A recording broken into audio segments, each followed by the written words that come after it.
Hi all, let's make some yummy and tasty palak paneer at home. இது பண்றது ரொம்பவே easy and இதோட taste பார்த்தீங்கன்னா நல்லா சும்மா வேற லெவலில் இருக்கும். அண்ட் இது பார்த்தீங்கன்னா சப்பாத்தி பூரி எல்லாத்துக்குமே செம்ம பர்ஃபெக்டான சைட் டிஷ். வாங்க எப்படி பண்ணுறதுன்னு சொல்லி பார்க்கலாம்.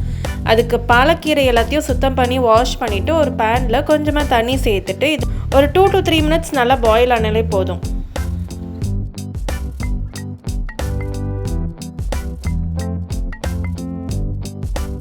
பாயில் பண்ண பாலக்கீரை எல்லாத்தையுமே ஒரு பிளேட்டில் வச்சு நல்லா ஆற வச்சிடலாம். அண்ட் இந்த தண்ணியை பார்த்தீங்கன்னா நல்லா செப்பரேட்டாக எடுத்து வச்சுருங்க. பாலக் பன்னீர் பண்ணும்போது அது கூடவே நம்ம சேர்த்துக்கலாம். நல்லா ஆறினதுக்கப்புறமா மிக்சியில் போட்டு அரைச்சிக்கலாம். அண்ட் அது கூடவே 3 பச்சை மிளகாவை சேர்த்துட்டு நல்லா பேஸ்ட் மாதிரி அடைச்சி எடுத்துக்கிறேன். 2 டீஸ்பூன் அளவுக்கு எண்ணெய் சேர்த்துட்டு எண்ணெய் நல்லா சூடானதுக்கப்புறமா 2 பெரிய வெங்காயத்தை நல்லா ஸ்லைஸாக கட் பண்ணிவிட்டு நல்லா வதக்கிக்கலாம். இதை நம்ம அரைக்க தான் போகிறோம், ஸோ ரொம்ப ஃபைனாக கட் பண்ணணும்னு அவசியம் இல்லை. அண்ட் அதில் 2 தக்காளியை சேர்த்துக்கோங்க. அது கூடவே தேவையான அளவு உப்பு போட்டு நல்லா வதக்கிக்கலாம். நல்லா வதங்கினதுக்கப்புறமா ஒரு பிளேட்டில் வச்சு ஆற வச்சிடலாம்.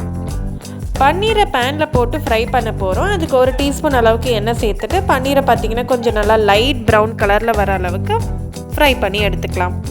வதக்கி வச்சுருந்த வெங்காயம் தக்காளியை அரைச்சிக்கலாம். இப்போ ஒரு பேனில் 2 டேபிள் ஸ்பூன் அளவுக்கு எண்ணெய் சேர்த்துக்கோங்க. எண்ணெய் நல்லா சூடானதுக்கப்புறமா பட்டை கிராம்பு பிரிஞ்சி இலை சேர்த்துட்டு நல்லா ஃப்ரை பண்ணுறேன். இது லேசாக வதங்கினதுக்கப்புறமா நம்ம அரைச்சி வச்சுருந்த அந்த தக்காளி வெங்காயம் பேஸ்ட்டாக அரைச்சிட்டு இது போல் சேர்த்து வதக்கிக்கோங்க. 1 டீஸ்பூன் அளவுக்கு இஞ்சி பூண்டு பேஸ்ட் சேர்த்து ஒரு 2 நிமிஷம் நல்லா வதக்கிக்கோங்க.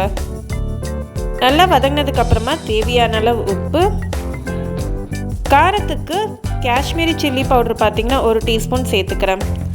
அண்ட் அது கூடவே 1/2 டீஸ்பூன் அளவுக்கு கரம் மசாலா சேர்த்து நல்லா ஒரு 2 நிமிஷம் நல்லா ஃப்ரை பண்ணிக்கோங்க. ஃப்ரை பண்ணதுக்கப்புறமா நம்ம அரைச்சி வச்சுருந்த அந்த பாலக்கீரை இது கூட சேர்த்துட்டு நல்லா மிக்ஸ் பண்ணிவிட்டு ஒரு 2 to 3 minutes பார்த்திங்கன்னா நல்லா வதங்கட்டும். நல்லா வதங்கினதுக்கப்புறமா நம்ம ஃப்ரை பண்ணி வச்சுருக்க அந்த பன்னீரை சேர்த்துட்டு கொஞ்சமாக பார்த்திங்கன்னா நான் பன்னீரை சேர்த்து நல்லா மிக்ஸ் பண்ணிக்கிறேன். அண்ட் மீதி இருக்க பன்னீரை லாஸ்ட்டாக சேர்க்க போகிறோம். பன்னீர் சேர்த்து நல்லா மிக்ஸ் பண்ணதுக்கப்புறமா நம்ம ஆல்ரெடியாக பாலக்கீரை வேக வச்சுருப்போம், ஸோ அந்த தண்ணியை இது கூட சேர்த்துட்டு நல்லா மிக்ஸ் பண்ணிக்கோங்க. அண்ட் உங்களுக்கு எந்த அளவுக்கு திக்னஸ் வேணுமோ அதுக்கேற்ற மாதிரி தண்ணி சேர்த்துட்டு லேசாக கொதிச்சு வரும்போது நம்ம ஆல்ரெடியாக எடுத்து வச்சுருந்த மீதி இருக்க பன்னீரையும் சேர்த்துக்கலாம்.